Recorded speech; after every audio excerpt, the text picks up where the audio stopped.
This is my student support system. Keep watching, keep learning. Sub centre क्या होते हैं, primary health centres क्या होते हैं, कम्युनिटी हेल्थ सेंटर्स क्या होते हैं, ठीक है ना। इनके बारे में आज हम जानकारी लेंगे। वैसे तो ऑलमोस्ट सब लोग जानते ही हैं, क्योंकि ज़्यादातर लोग या तो सब सेंटर में काम कर रहे होंगे या प्राइमरी हेल्थ सेंटर में कर रहे होंगे या उसके इक्विवेलेंट कोई सेंटर में काम कर रहे होंगे, है ना, या कम्युनिटी हेल्थ सेंटर में काम कर रहे होंगे। तो इनके बारे में थोड़ी थोड़ी जानकारी प्रैक्टिकल में भी ये क्वेश्चन कम्युनिटी वाले में पूछते हैं और थ्योरी में भी इनके बारे में बहुत सारी क्वेश्चंस आ जाते हैं। तो सबसे पहले हम देख लेते हैं कि जो health care delivery system rural areas में है वो कैसे दी जाती है, कौन कौन से ऐसे माध्यम हैं जिनके द्वारा हम प्राइमरी हेल्थ केयर प्रोवाइड करते हैं रूरल एरियाज़ में। तो health care delivery system in rural areas can be divided into following levels, ठीक है ना। उसके लेवल हम नीचे से शुरू करते हैं, स्टार्टिंग फ्रॉम विलेज लेवल, ठीक है ना। तो विलेज लेवल पे कैसे सर्विसेज दी जाएंगी, सब सेंटर लेवल पर कैसे सर्विसेज दी जाएंगी, पीएचसी लेवल और सीएचसी लेवल, इनके बारे में एक एक करके स्टडी कर लेते हैं। सबसे पहले देखते हैं विलेज लेवल पर। अब आप सब लोग ये जानते हैं कि हर विलेज में कोई हेल्थ सेटअप अवेलेबल होना ज़रूरी नहीं है, ठीक है ना। बहुत सारे ऐसे छोटे छोटे विलेज हैं जहाँ पर सब सेंटर भी नहीं है, 500 की आबादी का, 600 की आबादी का, 700 की, 1200, 1500, है ना। तो वहाँ पर सब सेंटर अवेलेबल नहीं होते हैं। तो वहाँ पर हेल्थ सर्विसेज कैसे दी जाएगी, तो उसके लिए है कि at village level health services are provided by link workers, ठीक है। अब लिंक वर्कर्स दो हैं हमारे पास वहाँ पर हेल्प करने के लिए, कौन कौन से, आशा एंड आंगनवाड़ी, ठीक है ना, आशा वर्कर एंड आंगनवाड़ी वर्कर। अच्छा, जो आशा वर्कर है वो आप सब जानते हैं कि it is connected to health department, ठीक है ना, वो हेल्थ डिपार्टमेंट से जुड़ी हुई है। हेल्थ डिपार्टमेंट की वर्कर नहीं है, सैलरीड वर्कर नहीं है, वो वॉलंटियर है एक प्रकार की, है ना, और उसको इंसेंटिव बेस पे उसको पेमेंट किया जाता है। और जो आंगनवाड़ी वर्कर है वो एक प्रकार की रेगुलर वर्कर है, बट प्रॉब्लम यहाँ पर ये है हमारे साथ कि वो हेल्थ डिपार्टमेंट की नहीं है, तो इनडायरेक्टली वो हमें सपोर्ट करती है, डायरेक्टली वो हमारे से कंसर्न नहीं है। तो ये कई बार प्रैक्टिकली क्वेश्चन पूछ लेते हैं कि वो कौन से डिपार्टमेंट की है, ठीक है ना। ICDS, हाँ ICDS है, बट ये हेल्थ डिपार्टमेंट का नहीं है। हाँ, महिला एवं बाल विकास डिपार्टमेंट है ना, women and child development department, उसका अंडर में आता है, ठीक है ना, महिला एवं बाल विकास विभाग। तो इनके जो मिनिस्ट्री वगैरह है वो सब अलग होती है, बस वो काम लगभग सेम करते हैं, तो इसलिए हमें कोऑर्डिनेशन उनके साथ करना होता है, ठीक है। अच्छा, एक क्वेश्चन ये भी कई बार आ जाता है कि जो ये वर्कर्स हैं ये कितनी आबादी पे होते हैं, तो बोथ वर्कर्स, हाँ एक्चुअली 1000 पर ही है, जो एज पर रूल है वो 1000 पर है। हाँ, वो तो अर्बन एरियाज में दिल्ली का थोड़ा सिस्टम अलग है ना। यहाँ पर क्योंकि डेंसिटी ज़्यादा है पॉपुलेशन की, तो थोड़ा सा एक लोकल लेवल पे एडजस्टमेंट कर लेते हैं, but ideally there should be 1 ASHA for 1000 population and 1 anganwadi worker for 1000 population, ये होना चाहिए। तो हम तो यही स्टडी करेंगे जो आइडियल है, बाकी होता कई जगह हो सकता है 3-4 हज़ार पर भी ना हो, ठीक है ना।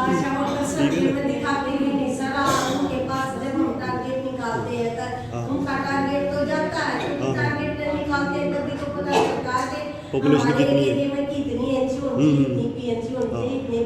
सही, तो उनका टारगेट आ ही जाता है, तो फिर वो है ना जो जेंट्स लोग रहते हैं उनको तो पॉपुलेशन में काउंट नहीं करते, सही है, खाली कपल को करते हैं, बिल्कुल। उससे हाँ, उससे बेनिफिट ये हो जाती है क्योंकि इंसेंटिव ज़्यादा मिल जाता है, सही है। चलिए, अब वो करते क्या हैं उस विलेज में, तो विलेज लेवल पर वो लोग क्या करेंगे कि हमें सपोर्ट करेंगे और हमारे द्वारा जो भी स्कीम्स चलाई जा रही हैं हेल्थ डिपार्टमेंट के द्वारा उनको लोगों तक पहुंचाने का काम करेंगे, ठीक है। तो they provide necessary help to ANM and work as a link between health system and village, ठीक है ना। गांव के लोगों के बीच में और हेल्थ सिस्टम के बीच में एक लिंक का वो काम करते हैं। कोई भी इन्फॉर्मेशन देनी है गांव में तो आशा वर्कर को दे दो, वो पहुंचा देंगे, है ना। कोई मेडिसिन पहुंचानी है वहाँ पर, इवन डोट्स प्रोवाइडर के रूप में भी ये लोग काम करते हैं, है ना। और इसी प्रकार आंगनवाड़ी वर्कर भी ऐसे ही काम करती हैं। अब आंगनवाड़ी वर्कर और आशा वर्कर दोनों कम्युनिटी से ही सेलेक्ट होते हैं जहाँ पर वो होते हैं। ऐसा नहीं है कि दूसरे गांव की कोई वहाँ आके जॉब कर रही है, उसी गांव की होगी, तो उससे बेनिफिट होगा कि एक तो कम्युनिटी पार्टिसिपेशन का हमारा गोल कंप्लीट होता है, और दूसरा वो लोकल है तो उसी की वो लैंग्वेज भी उनकी सेम है, कल्चर भी सेम है, तो लोग उनको उनकी बातों को ज़्यादा सुनते हैं। और ये भी नहीं होता कि 9 बजे वो आ रही है, 4 बजे 3 बजे भाग रही है, तो दूसरी जगह जाना है, नहीं, वो तो वहीं है, 24 घंटे अवेलेबल है। तो इसीलिए मेन कंडीशन यही है कि वो जो आशा या आंगनवाड़ी है वो उसी गांव की होनी चाहिए, है ना। जब they are the person whom people trust, उनके ऊपर लोग ट्रस्ट करते हैं क्योंकि वो उसी गांव की है, इसलिए they help ANM in immunisation and health related survey in the village, ठीक है ना। इम्यूनाइजेशन में काम करती हैं, हेल्थ रिलेटेड सर्वे में काम करती हैं, ANC PNC में हेल्प करती हैं, है ना। ASHA and anganwadi worker also help ANM in national health programmes, तो जितने भी नेशनल हेल्थ प्रोग्राम हैं उसमें भी उनको कहा गया है कि आप लोग जो भी ANM कहेंगी उनको हेल्प करेंगे। नेशनल हेल्थ प्रोग्राम सारे के सारे, इम्यूनाइजेशन वाला भी है, फैमिली प्लानिंग वाला भी है, पल्स पोलियो भी है, तो ट्यूबरकुलोसिस कंट्रोल प्रोग्राम है, तो जितने भी प्रोग्राम होंगे सब में वो एज पर नीड है जरूरत के हिसाब से वो हेल्प करेंगे, ठीक है।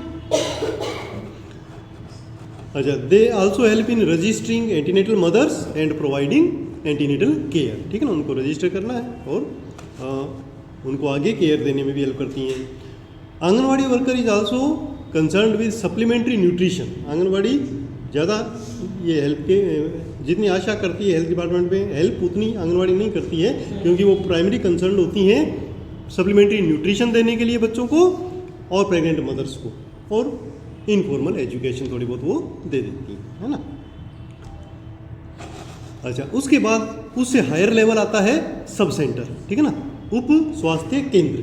अब उप स्वास्थ्य केंद्र जो है वो अप्रोक्सीमेटली 4 या 5 गाँवों पे के ऊपर एक होता है, 3 to 4, कई बार 4 to 5 विलेजेज पे होता है, डिपेंडिंग अपॉन पॉपुलेशन, ये पॉपुलेशन की डेंसिटी कितनी है, ठीक है। तो आइडियली हम ये मान के चलते हैं कि जो सब सेंटर होगा वो ग्रास रूट लेवल का एक सेटअप होगा हेल्थ डिपार्टमेंट का, तो हेल्थ डिपार्टमेंट का बिल्कुल जो लास्ट कनेक्टिविटी होगी वो सब सेंटर होगा, ठीक है। अच्छा, अब जो एक सब सेंटर होगा उसमें उसके अंडर में 3 से 4 विलेजेस होंगे, ठीक है। तो किसी एक विलेज में सब सेंटर हो गया, उसके आसपास के जो विलेज हैं वो उनको कैटर करेंगी, वो सर्विसेज वहीं से ही लेंगे, ओके। अच्छा, previously each sub centre had 1 health worker female and 1 health worker male. अगर उनका स्टाफ की पोजीशन देखें तो 2005 से पहले की पोजीशन ये थी कि हर सब सेंटर पे एक मेल वर्कर होता था और एक फीमेल वर्कर होता था। फीमेल वर्कर को क्या कहते थे? ANM, और मेल वर्कर को क्या कहते थे? MPW, ठीक है ना। तो ये सब जगह होते थे, but after NRHM male worker की जो पोस्ट है वो ख़त्म कर दी गई और 2 ANM एक सब सेंटर पे आइडियली होनी चाहिए, वो कर दिया, ठीक है ना, अंडर NRHM। तो उसके बाद से मेल वर्कर की जो रिक्रूटमेंट है वो नहीं होती है, ना उनकी ट्रेनिंग होती है, और दोनों फीमेल वर्कर वहाँ पर होती हैं। तो each sub centre should have 2 ANMs, okay. अच्छा, तो ये मैंने आपको बता दिया NRHM के बाद में ये 2 ANM आ गई हैं। अच्छा, अब दूसरा क्वेश्चन आता है कि पॉपुलेशन कितनी होगी। ये प्रैक्टिकली क्वेश्चन सबसे ज़्यादा पूछा जाता है कि what is the population of A sub centre. तो आइडियली एक सब सेंटर की पॉपुलेशन होती है 3 से 5,000, 3,000 to 5,000। तो 3,000 एरिया होगा हिली, ट्राइबल एंड बैकवर्ड एरियाज़ में, जहाँ पर दूर दूर हाउसेज होते हैं, and 5,000 in plain areas, urban areas जो होंगे या जो ज़्यादा डेंसिटी वाले विलेज होंगे वहाँ 5,000 की पॉपुलेशन। तो we can understand this. Your sub centre have how much population? 4,200 है ना, but ideally it should have 3,000, है ना, but no problem if there is little bit more then they can adjust, but if population is more than ideally there should be 2 sub centre in 2, है ना। So you have 2 ANMs there, 2 ANMs, 1 MHP and 1 hospital for workers and 12 villages, 12 ASA, 8 ANM. Okay. So Asha and Anganwadi are also attached to that sub center, and these Asha and Anganwadi should be from each village. Na? Some sub centers nowadays they are upgraded and they have some more staff. Even helpers or sweepers are also attached. But ideally only 2 Asha workers are there. और कोई जो अगर staff होगा तो उसको ऑनोरियम base पे कुछ payment मिल सकती है, बट डायरेक्ट सैलरीड पर्सन वो लोग नहीं होंगे। ओके, अच्छा, ये कुछ सिंपल क्वेश्चन जो हमें सब सेंटर के बारे में पूछते हैं कि पॉपुलेशन कितना कवर करता है, मेन उनके काम क्या होंगे, स्टाफ वहाँ कौन कौन होता है। हाँ, एक्चुअली दिल्ली का जो सेटअप है ना वो अलग है। एक तो पॉपुलेशन डेंसिटी ज़्यादा है और एक दिल्ली के अंदर जो सिस्टम है वो सब सेंटर वाला सिस्टम कम है। आपके यहाँ पे क्या है, अर्बन एरियाज हो गया तो वहाँ MCW सेंटर्स है ना, तो MCW सेंटर्स की पॉपुलेशन हमेशा ज़्यादा होती है। और अगर वहाँ पर एक डॉक्टर अवेलेबल है तो उसका जो लेवल है वो PHC के लेवल का हो जाता है। सब सेंटर दिल्ली में कम है, ज़्यादातर PHC लेवल के इंस्टीट्यूट्स होते हैं ना। हाँ, वो PHC के बराबर होगा क्योंकि वहाँ पर डॉक्टर अवेलेबल है, जबकि सब सेंटर पे डॉक्टर नहीं होता है ना। Sub centre doesn't have any doctor, ये वाला, क्योंकि यहाँ जो लोकल एडजस्टमेंट है उसको हम नहीं करें। हो सकता है किसी और स्टेट में अलग हो, बट ऑल इंडिया में क्या होना चाहिए आइडियली वही स्टडी करेंगे, है ना। अपना नहीं लिखना, ये आइडियल लिखना है, ठीक है। अच्छा, अब क्वेश्चन आ जाता है दूसरा इसी में ही कि what are the functions of sub centre. हर सब सेंटर के फंक्शन क्या होंगे। अब आप देखिए, जो पीछे हम थोड़ा सा चलते हैं, जो हमने प्राइमरी हेल्थ केयर के एलिमेंट्स पढ़े थे उसमें मैंने आपको कहा था कि ये एलिमेंट्स हमारे प्राइमरी हेल्थ केयर के कार्य भी हैं। तो जो भी सब सेंटर PHC सब और जो हायर सेंटर्स होंगे वो एटलीस्ट प्राइमरी हेल्थ केयर तो देंगे ही देंगे।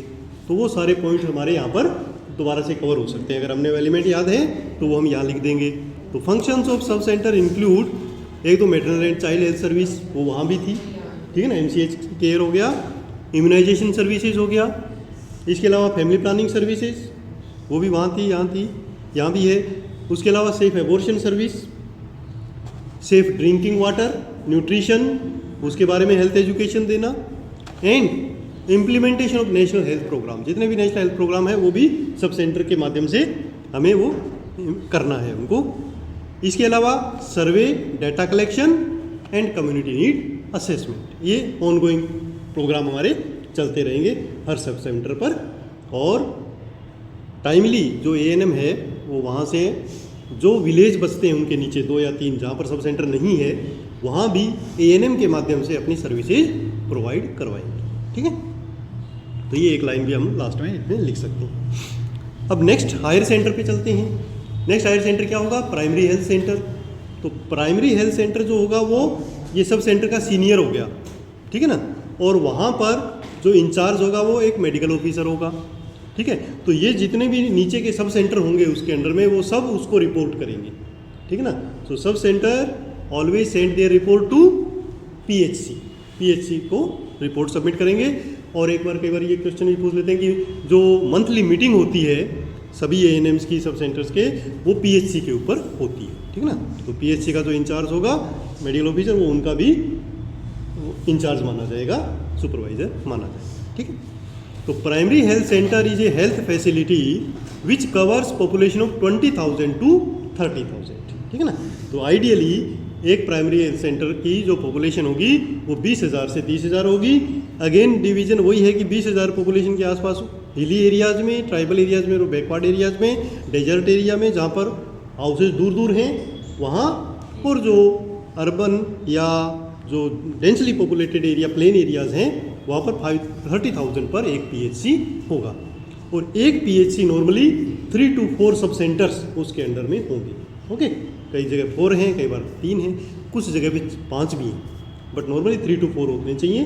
तो इसका मतलब ये हो गया कि एक PHC है उसके अंडर में 4 सब सेंटर और each sub centre caters 4 villages. तो ओवरऑल देखें तो उस सब सेंटर के जो मेडिकल ऑफिसर है उसको अप्रोक्सीमेटली 16 to 20 विलेजेस के जो पॉपुलेशन है उनको हेल्थ सर्विसेज देनी होती है, ओके। अच्छा, PHC has capacity of 6 beds, अब ये कई बार क्वेश्चन पूछ लेते हैं। वैसे तो पीएचसी जो है वो ओपीडी सर्विस देता है। आईपीडी नॉर्मली पीएचसी पे नहीं होती हैं। वो या तो 8 से 3 खुलेगा या 9 से 4 खुलेगा, या कुछ जगह लोकल अरेंजमेंट ये है कि मॉर्निंग में भी खुलता है, इवनिंग में भी खुलता है। कुछ स्टेट्स में ऐसा है, तो अलग अलग हिसाब से हो जाता है। बट अल्टीमेटली वो ओपीडी सर्विसेज भी देंगे। तो बेड्स किस लिए हैं? 6 बेड कंपलसरी वहाँ रखने इसलिए होते हैं कि अगर मान लो कोई इमरजेंसी आई, 2 घंटे 4 घंटे उसको ड्रिप वगैरह लगानी है, रखना है, तो वो बेड पे लेटेगा। और डिलीवरी भी वहाँ होती है, तो जब तक उसको डिस्चार्ज नहीं करेंगे तब तक वहाँ पर वो रहेगा। नॉर्मली सेम डे डिस्चार्ज कर देते हैं। तो 6 बेड का अरेंजमेंट वहाँ पर होना चाहिए। तो ये भी प्रैक्टिकली हम पूछ लेते हैं। फिर एक क्वेश्चन आता है कि हाउ मेनी सब centres work under 1 PHC? 4 to 5, but range है 3 भी हो सकता है, 4 हो सकता है, 5 हो सकता है। ओके, तो 4 to 5 एक हमारा रेंज रहेगा कि इतने सब सेंटर एक पीएचसी के अंडर में काम करेंगे। अच्छा, अब आता है इसकी स्टाफिंग पैटर्न। अब सब सेंटर का तो हमने देखा था कि 2 ANM है, बट यहाँ पर स्टाफ ज़्यादा होता है। सब सेंटर पे एडमिनिस्ट्रेटिव वर्क भी होता है। ज़्यादातर जो जितने भी सब सेंटर्स हैं वहाँ की सैलरी पीएचसी से ही आती है। तो पीएचसी पे क्लरिकल स्टाफ भी होगा जो सैलरी वगैरह अपनाएगा, है ना। तो वहाँ पर सब जो स्टाफ होगा वो लगभग अप्रोक्सीमेटली 15 होना चाहिए। अब कई जगह कम है, कई जगह ज़्यादा है। अब आपके जो MCW सेंटर हैं वो सारे इस लेवल पे काम करते हैं, पीएचसी लेवल पे, बट स्टाफ कई जगह कम है, कई जगह ज़्यादा है। तो उसको हम इस हिसाब से मान लेते हैं कि हर पीएचसी पर एटलीस्ट 1 मेडिकल ऑफिसर होना चाहिए। ठीक है, तो डॉक्टर यहाँ होगा, सब सेंटर पे नहीं होगा। और इसके अलावा जो होंगे एक स्टाफ नर्स भी होगी। ठीक है ना, जो GNM या BSc QE होगी वो स्टाफ नर्स होगी, जो डायरेक्ट पेशेंट केयर में इन्वॉल्व होगी, कम्युनिटी में नहीं जाएगी। ठीक है। अच्छा, उसके बाद वहाँ पर फार्मासिस्ट भी होगा मेडिसिन डिस्ट्रीब्यूशन के लिए। ANM भी होगी एक, जो उस विलेज में जहाँ पर वो सब सेंटर पीएचसी है वहाँ पर काम करने के लिए कम्युनिटी में होगी। एक ब्लॉक एक्सटेंशन एजुकेटर होगा।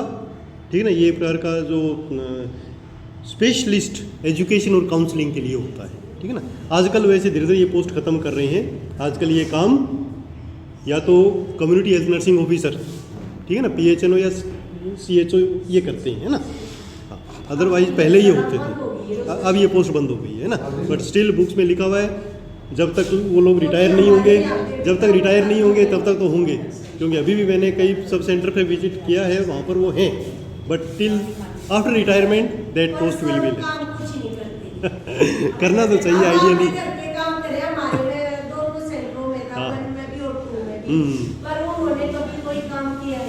हेल्थ एजुकेशन देते होंगे, ज्ञान, वो कहते हैं ना, ज्ञान बांटते होंगे ना, किसी को ज्ञान बांटते तो ज्ञान बांटने का काम इनका।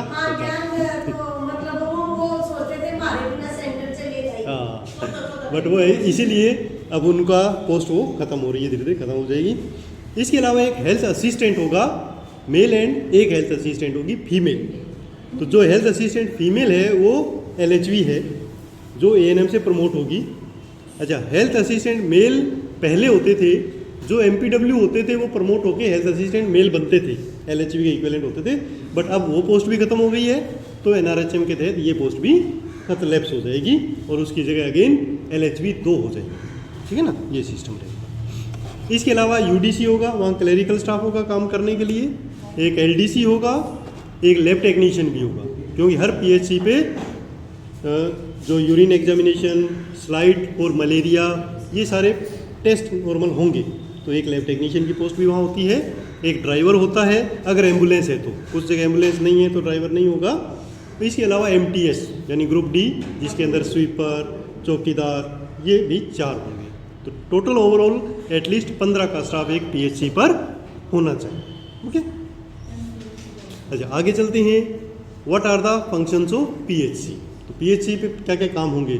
देखिए, सेम वही बात आ गई कि एलिमेंट्स पे जो लिखा हुआ था वो सारे 8 काम तो होंगे ही होंगे, थोड़े बहुत एक्स्ट्रा उसमें ऐड हो जाएंगे। तो फंक्शंस होंगे कि एक तो बेसिक मेडिकल OPD सर्विस होगी, जो सब सेंटर पे नहीं थी, बट यहाँ पर डॉक्टर है तो OPD रूटीन वहाँ पे चलेगी डेली, है ना। तो बेसिक OPD सर्विस होगी मेडिसिन की।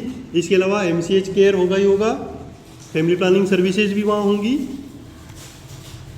इम्यूनाइजेशन सर्विस भी होंगी, provision for safe water supply and basic sanitation वो भी सेम होगा, prevention and control of local endemic disease वो भी सेम होगा, सर्वे एंड डेटा कलेक्शन वो भी रहेगा। तो वो जो 8 एक्टिविटी हैं एटलीस्ट वो तो होंगी। हेल्थ एजुकेशन भी कंटिन्यू रहेगा, न्यूट्रिशनल स्टेटस प्रमोशन सर्विस भी रहेंगी, नेशनल हेल्थ प्रोग्राम वो भी यहाँ भी चलेंगे। अच्छा, यहाँ पर एक एडिशनल सर्विस आ जाएगी, रेफरल सर्विस, ठीक है ना, वो आ जाएगा क्योंकि यहाँ मेडिकल ऑफिसर रेफर कर सकता है हायर अथॉरिटी को। अभी इसके ऊपर एक पूरा चैप्टर है, वो आगे हम करेंगे कि what is the referral service, तो उसको कैसे, और कई बार एग्जाम में वो आता है, ऑलमोस्ट एवरी ईयर ये रिपीट हो जाता है ना, तो इसको हम अलग से पढ़ेंगे। इसके अलावा लेबोरेटरी सर्विस, क्योंकि वहाँ पर लैब टेक्नीशियन है तो लेबोरेटरी सर्विस भी चलेंगी। और एक एडिशनल सर्विस होती है training for Asha and other local staff, तो जो भी आशा वर्कर है, एएनएम को भी कुछ नए अगर कोई प्रोग्राम आए हैं उनके बारे में जानकारी देनी है तो वो जो ट्रेनिंग प्रोग्राम होंगे वो सारे पीएचसी पे चलेंगे, ठीक है ना। तो ये हमारे बेसिक फंक्शंस है पीएचसी पर। ओके, अब और हायर लेवल पे चलें तो हमारे पास कौन सा सेंटर आएगा, कम्युनिटी हेल्थ सेंटर, जिसको हम बोलते हैं सामुदायिक स्वास्थ्य केंद्र। ओके, तो जो दिल्ली में यहाँ काम कर रहे हैं उनको तो आइडिया नहीं होगा कि सीएचसी कैसा होता है, उन्होंने कभी देखा नहीं, बट आप ये आइडिया लगाओ कि जो पॉलीक्लिनिक आपके यहाँ होते हैं वो उसके इक्विवेलेंट होते हैं। हाँ, नहीं, मैटरनिटी होम एक्चुअली डिपेंड करेगा, एमसीडब्ल्यू सेंटर, हाँ मैटरनिटी होम हो सकता है जहाँ पर, हाँ जहाँ पर मोर देन 1 डॉक्टर हो, हाँ जहाँ पर मोर देन 1 डॉक्टर होगा वो सीएचसी के इक्विवेलेंट होगा, ठीक है ना, क्योंकि वहाँ पर डॉक्टर अगर ज़्यादा हैं, वहाँ अगर सर्विसेज हायर लेवल की हैं, जैसे अभी आप देखोगे इसमें अगर ये सर्विसेज होंगी तो वो इक्विवेलेंट टू सीएचसी हो जाएगा। तो सीएचसी के बारे में हम जान लेते हैं कि सीएचसी एक ऐसा हेल्थ फैसिलिटी है रूरल एरियाज़ में जिसकी पॉपुलेशन 80,000 टू 1,20,000 होगी। ओके, अगेन वो एक क्राइटेरिया होगा कि 80,000 इन हिली, tribal and backward areas, and जो प्लेन एरियाज़ हैं उनमें 1,20,000 पे एक सामुदायिक स्वास्थ्य केंद्र होगा। ओके, ये ब्लॉक लेवल का होता है, इसको ब्लॉक लेवल का बोलते हैं, जो पंचायत वगैरह के हिसाब से अगर डिस्कस करें तो ब्लॉक लेवल पे एक सामुदायिक स्वास्थ्य केंद्र होगा। ओके, अच्छा, इसकी पॉपुलेशन 1,20,000 हो गई। इसकी जो सर्विसेज हैं वो और स्टैंडर्ड की हो जाती हैं, लगभग हॉस्पिटल जैसी सर्विसेज हो जाती हैं, ठीक है। तो सबसे पहले हम आ जाते हैं कि इसके इम्पोर्टेंस के बारे में, कि जो कम्युनिटी हेल्थ सेंटर होता है वो FRU के रूप में भी जाना जाता है, first referral unit. Okay, FRU क्या होता है, फर्स्ट रेफरल यूनिट, यानी सबसे पहले कोई पेशेंट जब रेफर होके जिस इंस्टीट्यूट में जाता है उसको FRU बोलते हैं, और FRU हमारे पास CHC ही होता है, ठीक है ना। PHC से सबसे पहले रेफर होके आएगा CHC पर। ओके, तो it is also known as FRU and it work as referral centre for 4 to 5 primary health centre. तो इसके अंडर में 4 से 5 प्राइमरी हेल्थ सेंटर होंगे और वहाँ से पेशेंट रेफर होके इसके पास आएगा, ठीक है। अच्छा, दूसरी सर्विस मेन इसमें है कि राउंड द क्लॉक सर्विस ही यहाँ पे स्टार्ट हो जाती है, मतलब 24 घंटे ये ओपन रहता है। इन पेशेंट भी यहाँ पर भर्ती भी मरीज होते हैं, ठीक है। एक community health centre is equipped with at least 30 beds, तो उसके अंदर 30 बेड की कैपेसिटी होगी। जैसे सबसे PHC पे 6 बेड और यहाँ पे 30 बेड होंगे। इन पेशेंट सर्विस यहाँ पे चलेगी। स्टाफिंग पैटर्न देखें तो यहाँ मेडिकल ऑफिसर 4 हो जाएंगे, ठीक है ना, 4 डॉक्टर्स होंगे, जिसमें एटलीस्ट 1 गायनी की होनी चाहिए। ये एक इसमें क्राइटेरिया दिया हुआ है कि एक एटलीस्ट गायनी होगी, एक चाइल्ड हेल्थ का होगा, और बाद में फिर एक मेडिकल या एक सर्जन हो सकता है, या कोई ऑर्थोपेडिक का भी लगा देते हैं, बट कम से कम एक गायनी कंपलसरी, ठीक है ना। स्टाफ नर्स यहाँ पर 7 होंगे, क्योंकि राउंड द क्लॉक चल रहा है, पेशेंट भर्ती रह रहे हैं, तो उनकी केयर के लिए 7 एटलीस्ट स्टाफ नर्स वहाँ पर नर्सिंग ऑफिसर होने चाहिए। इसके अलावा फार्मासिस्ट होगा, टेक्नीशियन होगा, रेडियोग्राफर, यहाँ एडिशनल हो जाएगा रेडियोग्राफर, क्योंकि यहाँ पर एक एक्सरे सर्विसेज भी ऐड हो जाती है, ठीक है ना, तो वहाँ पर एक्सरे भी होगा तो रेडियोग्राफर होगा। उसके अलावा ANM 2 होंगी, डाटा एंट्री ऑपरेटर 4 होंगे क्लरिकल स्टाफ में, है ना, ये क्लरिकल स्टाफ में आ जाएंगे। ड्रेसर, ड्रेसिंग करने के लिए एक ड्राइवर, एक या एम्बुलेंस कंपलसरी, ठीक है ना, तो यहाँ पर तो ड्राइवर होगा ही होगा। 3 कम से कम MTS स्टाफ यहाँ पर होंगे। तो कम से कम 25 का स्टाफ होना चाहिए, कई जगह ज़्यादा भी होता है, कई जगह कम भी होता है, ठीक है ना। सर्विसेज की बात करें तो काफ़ी हायर लेवल के स्पेशलिस्ट सर्विसेज यहाँ पर शुरू हो जाती हैं। कैसे? Routine and emergency care in medicine, medicine की रूटीन केयर और इमरजेंसी केयर यहाँ पर अवेलेबल होती है, as well as routine and emergency care in surgery. तो यहाँ पर ऑपरेशन थिएटर भी होता है, तो ऑपरेशंस भी यहाँ पर होते हैं। अब ऑपरेशन थिएटर होगा तो एनेस्थेसिया की एक पोस्ट है, तो एक डॉक्टर एनेस्थेसिया की भी हो सकता है, बट नहीं होता है तो ऑन कॉल होता है, ऑन कॉल होगा, उसको बुला लेंगे जब ऑपरेशन होना होगा, तो वो दूसरे सिटी से, दूसरे पीएचसी से या डिस्ट्रिक्ट से वो वहाँ पर आएगा। 24 आवर डिलीवरी सर्विस है। दिल्ली में सीएचसी नाम से कोई नहीं है, सीएचसी नाम से नहीं है, उसके इक्विवेलेंट है जो पॉलीक्लिनिक्स हैं या कुछ अपग्रेडेड मैटरनिटी होम्स हैं, वो इसके इक्विवेलेंट है। हाँ हाँ, तो इसका मतलब वो जो वो स्टाफ ज़्यादा है, ये बिल्कुल, तो वो इक्विवेलेंट हो गए इसके।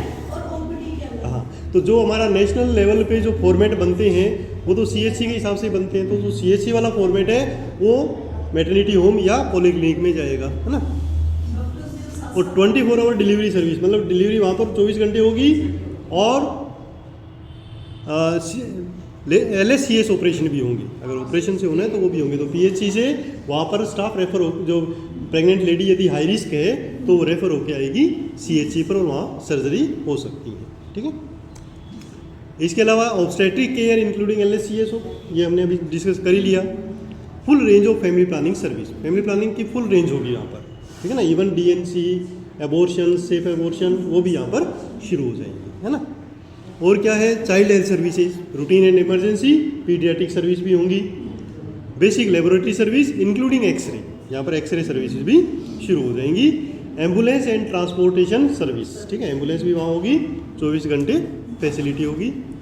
इसके अलावा जो रूटीन प्रोग्राम है, जैसे implementation of national health programme, community health centre also provide in patient service with 30 bed capacity, वो भी एडिशनल हो गया। इमरजेंसी न्यू बॉर्न केयर भी यहाँ पर होती है, अगर हाई रिस्क बेबी डिलीवर हुआ है तो उसके लिए भी फैसिलिटी होगी। Community health centre is also known as FRU, ये बार बार क्वेश्चन पूछते हैं इसलिए हमने इसको यहाँ भी डाला है कि FRU क्या है। Community health centre is known as FRU, okay. तो this is all about main institutes which provide primary health care to the community और रूरल कम्युनिटी, ठीक है ना। रूरल कम्युनिटी के लिए जो प्राइमरी हेल्थ सेंटर का जो जरिया है वो हमारे पास यही है। विलेज लेवल पे आशा anganwadi. My student support system. Keep watching, keep learning.